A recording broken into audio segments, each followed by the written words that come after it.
Halo teman-teman semuanya, kenalin, aku Franky Gabriel Nugraha, bisa dipanggil Franky, dari Teknik Biomedis 25. Di sini aku nggak sendiri, aku bareng rekan aku.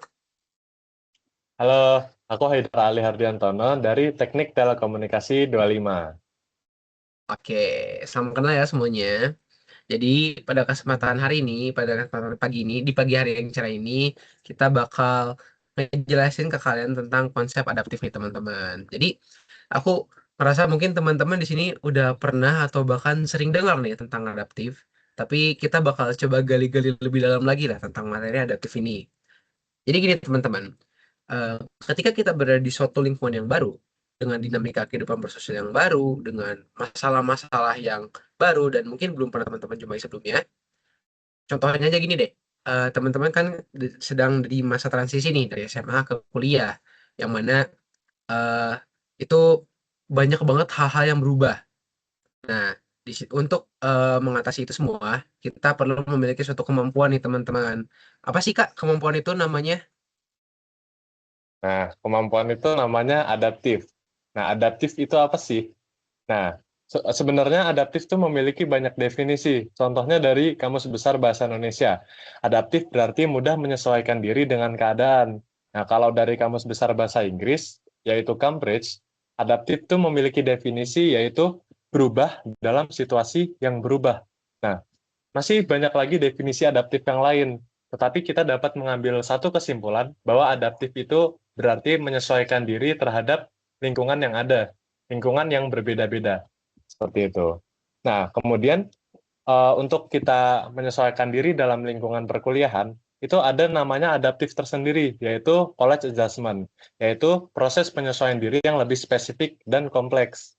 Nah, dalam college adjustment ini, dia definisinya berubah dari adaptif, yaitu kemampuan menyesuaikan diri terhadap untuk memenuhi tuntutan-tuntutan yang ada.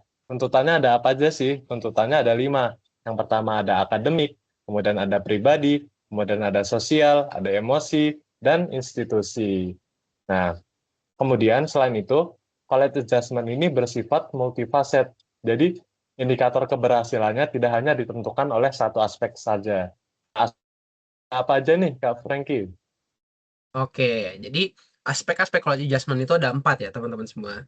Kita bahas satu-satu, mulai dari yang pertama itu ada academic adjustment. Kalau academic adjustment ini lebih ke kemampuan seorang individu untuk menyesuaikan diri dengan sistem belajar di kampus, hingga bisa memenuhi tuntutan akademik yang ada dan memperoleh hasil yang memuaskan. Jadi kita ambil contoh misalkan ada mahasiswa A yang baru masuk ke ITB nih. Dia di semester satu berhasil dapat IP 3,8 yang menurut dia pribadi itu sudah sangat sesuai pencapaian, sudah jadi pencapaian yang baik untuk dia. Berarti mahasiswa A tersebut sudah memenuhi aspek academic adjustment. Yang kedua itu ada social adjustment. Kalau social adjustment ini lebih ke gimana kita berinteraksi dengan orang lain. Apakah kita menjalin hubungan yang baik dengan teman, atau bisa juga dengan dosen, bahkan dengan masyarakat sekitar yang ada di tempat tinggal kita atau di kos kita. Yang ketiga itu ada personal emotional adjustment. Kalau ini tuh lebih ngebahas tentang kemampuan kita pribadi mengelola emosi dari berbagai tekanan sama kuliah. Karena kan sama kuliah ini pasti kita banyak stresnya lah, Kak. Ada stres akademik, stres pertemanan juga. Nah, itu gimana cara kita mengelola diri kita secara pribadi emosionalnya dengan baik. Itu personal emotional adjustment. Terus yang keempat itu ada institutional adjustment. Kalau ini lebih ke kemampuan menyesuaikan diri dengan budaya, aturan dan lingkungan kampus. Contoh yang paling simpelnya itu berpakaian, teman-teman. Ketika kita masih SMA, dari hari Senin sampai Jumat itu seragamnya udah ditentuin, udah jelas. Kalau kita kuliah, kita dibebasin berpakaian kayak gimana pun, selama itu memenuhi aturan dan norma yang berlaku di institusi tersebut. Begitu. Kalau keempat aspek tersebut bisa kita rangkai dan bisa kita jalankan dengan baik semuanya, proses untuk beradaptasi di lingkungan kampus selama kuliah itu bakal jadi jauh lebih mudah, teman-teman. Gitu. Nah, kemudian bagaimana sih cara kita biar gampang nih menyesuaikan diri dengan lingkungan yang berbeda-beda, khususnya di lingkungan perkuliahan? Yaitu adalah dengan memiliki tujuan yang jelas. Kenapa? agar kita setiap melakukan sesuatu, kita tahu nih, kita mau ngapain, biar apa. Nah, salah satu cara membuat tujuan yang jelas tersebut adalah menggunakan framework SMART Goals. Nah, SMART ini sebenarnya bukan pintar ya, tapi SMART ini adalah sebuah kependekan, yaitu kepanjangannya adalah pertama, specific, measurable, achievable, relevant, dan time-bound. Nah, spesifik itu adalah kalian membuat tujuan apa, dan kenapa kalian ingin tujuan itu dicapai. Kemudian ada measurable, yaitu ada indikator keberhasilan atau milestone, sampai kalian mencapai tujuan itu secara sampai di akhir. Kemudian ada achievable, yaitu kalian tujuannya tuh tidak terlalu sulit dan tidak terlalu mudah. Kemudian ada relevan, yaitu sesuai tujuan yang kalian buat tuh harus sesuai dengan target jangka panjang kalian. Terakhir adalah time bound, yaitu tujuan kalian harus memiliki deadline. Kapan sih terakhir aku harus bisa mencapai tujuanku ini? Gitu. Nah, contoh dari tujuan yang dibuat dengan menggunakan framework SMART Goals, ini apa nih, Kak Frankie? Oke, di sini kita masuk ke contoh SMART Goals ya, teman-teman. Di sini ada, aku ingin mengikuti minimal 2 lomba bisnis case tingkat nasional yang relevan dengan jurusanku sebelum minggu ke-10 semester ini, agar dapat membangun portofolio lomba yang menunjang peluang magang di semester depan. Nah, kita coba breakdown satu-satu ya komponen SMART-nya. Mulai dari S, spesifik. Apa sih lomba atau tujuan yang pengen dia capai? Dia pengen ikut lomba bisnis case tingkat nasional. Satu, apa? Mengapa dia pengen ikut lomba itu? Agar dapat membangun portofolio lomba yang menunjang peluang magang di semester depan. Berarti komponen S-nya sudah terpenuhi. Lanjut ke M, measurable. Di sini dia pengen mengikuti minimal 2 lomba bisnis case. Ada angka dan data pastinya. Dua, achieve, apa? Measurable. Terus yang ketiga itu achievable. Apakah ini achievable? Sangat achievable ya teman-teman. Tidak terlalu sulit dan juga tidak terlalu mudah. Minimal 2 lomba business case sebelum minggu ke-10. Yang mana berarti kurang lebih satu lomba itu sekitar 1 bulanan lebih. Sangat achievable. Selanjutnya ada relevan. Apakah tujuan kamu ini relevan?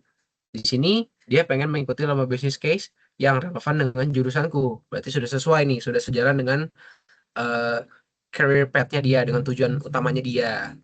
Selanjutnya, time bound. Apakah ada batas waktunya?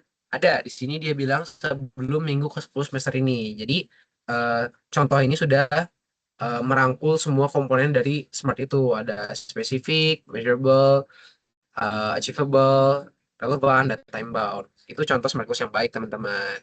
Nah, dari tadi kita kan udah uh, mempelajari dan memahami tentang adaptif.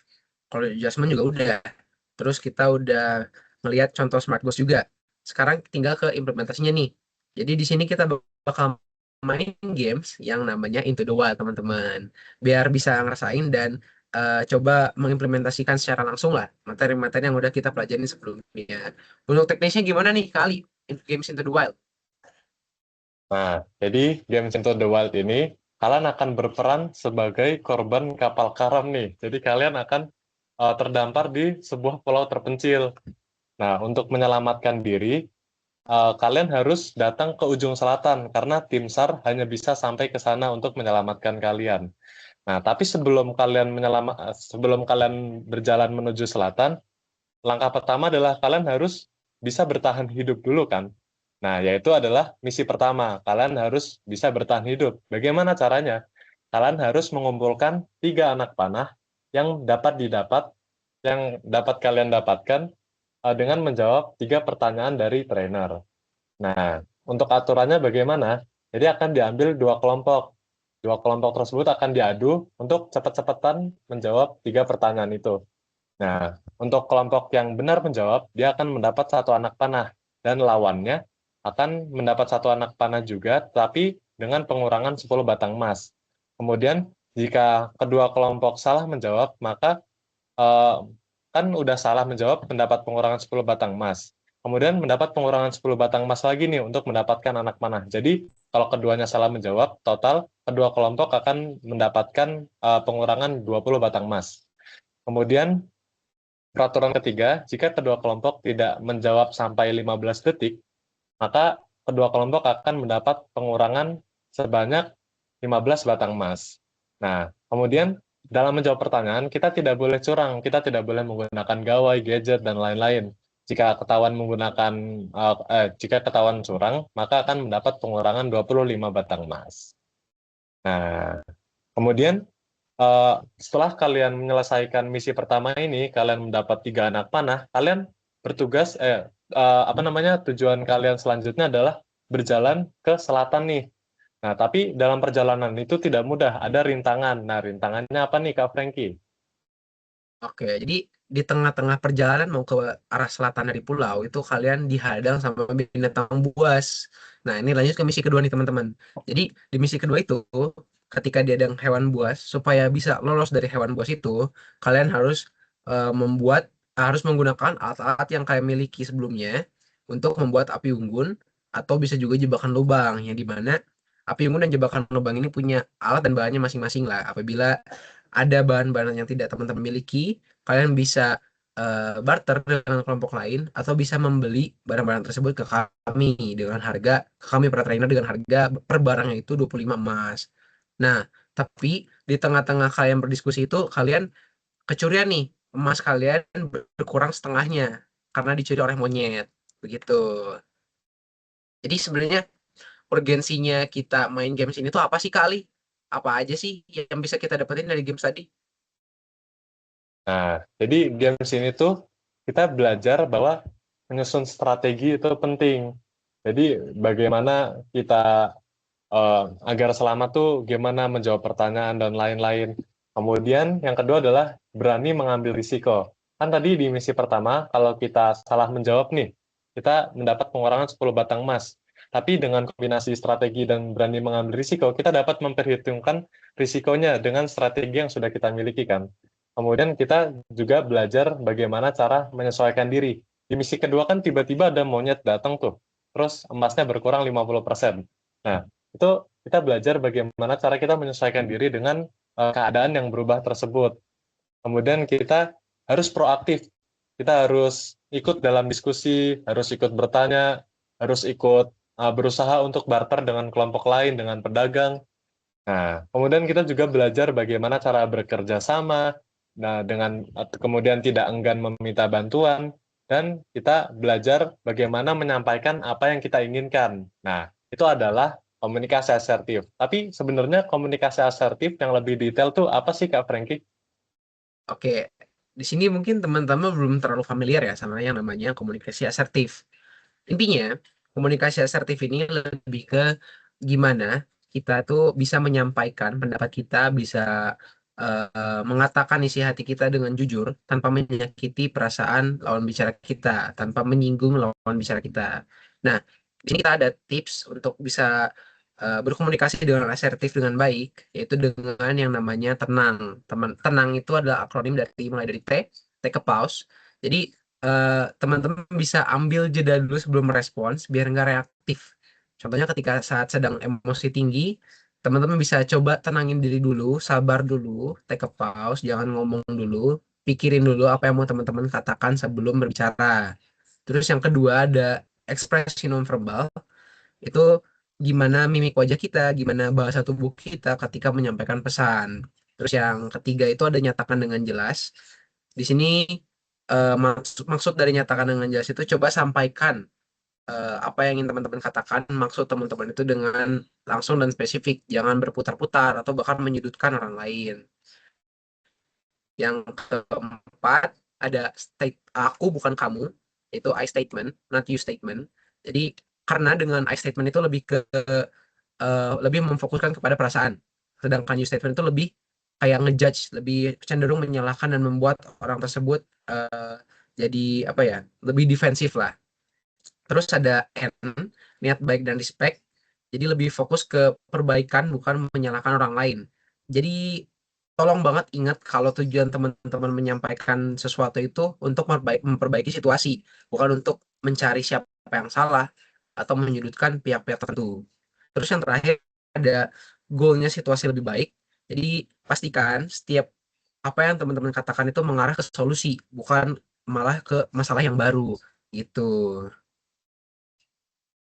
Nah, kan tadi di komunikasi asertif kan kita belajar bagaimana cara menyampaikan apa yang kita inginkan dengan baik, dengan tetap menghargai lawan bicara kita kan. Nah, tapi bagaimana jika kita sendiri belum paham nih dengan diri kita sendiri? Lalu bagaimana cara kita menyampaikan apa yang sebenarnya kita inginkan? Nah, dari situ kita perlu yang namanya refleksi diri. Nah, refleksi diri ini kita ngapain nih, Kak Frankie? Nah, biar eh, nggak bosen, kita bakal coba ngisi worksheet nih teman-teman, biar lebih paham juga tentang diri pribadi teman-teman. Di sini ada worksheet yang bisa teman-teman isi. Yang pertama itu ada terdiri dari tabel. Tabel itu ada pernyataan dari 1 sampai 13 yang bisa teman-teman isi. Nah, di situ ada ratingnya dari 1 sampai 4. Satu itu untuk tidak sesuai dan 4 untuk sangat sesuai. Nah, itu bisa teman-teman isi satu per satu. Dan di akhir, teman-teman totalkan skor teman-teman itu berapa. Nah, nanti dari total akhir skor teman-teman bisa dilihat masuk ke kategori yang berapa nih? Apakah termasuk ke kategori satu atau kategori 2 atau kategori 3 itu. Terus yang kedua, teman-teman bisa checklist. Di sini ada beberapa kegiatan, kayak contohnya tidur, olahraga, dan lain-lain. Bisa di checklist mana nih kegiatan-kegiatan yang bisa bikin teman-teman tuh ngerasa emosi kalian lebih terpendam lah, lebih apa ya, lebih tenang, bisa lebih mengelola emosi dengan kalian melakukan kegiatan tersebut. Oke, di sini aku bakal coba ngejelasin maksud dari masing-masing kategorinya dulu nih. Kalau kategori satu itu maksudnya tuh teman-teman udah cukup bisa menyelesaikan masalah, tapi masih sangat-sangat banyak alternatif cara yang lain. Teman-teman bisa lebih explore lah alternatif cara-cara untuk menyelesaikan masalah yang teman-teman hadapi. Itu. Kalau kategori kedua itu teman-teman udah sebenarnya udah bisa menghadapi masalah, tapi masih bisa ditingkatkan lagi dengan cari alternatif lain yang lebih efektif atau lebih cari alternatif lain yang belum teman-teman cobain lah. Nah, kalau kategori ketiga ini, teman-teman udah memiliki berbagai macam cara untuk menghadapi situasi atau masalah yang teman-teman sedang hadapi. Jadi, udah punya banyak penyelesaian masalahnya lah, udah punya banyak cara untuk menyelesaikan masalah. Itu. Kalau dari soal yang kedua, yang bisa teman-teman dapetin itu kalau jadi teman-teman di sini bisa tahu kalau cara mengelola emosi setiap orang tuh beda-beda. Jadi nggak bisa disamain orang yang satu dengan orang yang lain. Jadi bisa dicari lah apa kegiatan yang bisa mengelola emosi teman-teman. Nah, di sini aku ada aku dan Ali ada beberapa tips and trik untuk mengelola emosi. Bisa dijelasin tuh kali ada apa aja? Nah, jadi yang pertama tuh kita bisa mengidentifikasi sumber masalahnya dulu dan mencari alternatif solusi yang ada. Kemudian kita fokus saja nih pada apa yang bisa kita kontrol, jangan fokus pada yang lepaskan aja lah yang di luar kendali. Kemudian kita mengelola emosi, kemudian mengambil jarak sejenak, jadi kita istirahat dulu, langsung bereaksi apapun, kemudian melepaskan apa yang tidak bisa kita kendalikan, dan memberikan makna positif terhadap apapun yang terjadi pada diri kita. Nah, kemudian bagaimana nih cara mengelola emosinya? Nah, caranya adalah dengan pertama kita memahami emosi kita. Kita terima apa yang sebenarnya kita sedang rasakan, terima saja. Kemudian kita ambil jeda sejenak, dan setelah itu kita pertimbangkan dampak apa saja yang mungkin terjadi saat kita memberikan reaksi ini, memberikan reaksi ini. Baru setelah itu kita tentukan pengekspresian yang tepat pada lawan bicara kita. Seperti itu. Nah, dari tadi kan kita udah belajar nih, mulai dari definisi adaptif, kemudian penyesuaian diri di perkuliahan yaitu college adjustment, kemudian kita membuat tujuan yang jelas dengan framework SMART goals, kemudian kita mencoba mengimplementasikan apa yang sudah kita pelajari tadi melalui game Into the Wild. Terakhir kita belajar bagaimana cara kita memahami diri kita sendiri, kita belajar refleksi diri. Nah, dari semua materi itu masuk ke dalam konsep adaptif, yaitu topik utama kita. Nah, ini udah di akhir dari presentasi kita nih, presentasi kami. Kami ingin mengucapkan terima kasih, mohon maaf jika ada salah, dan sampai jumpa. Dadah.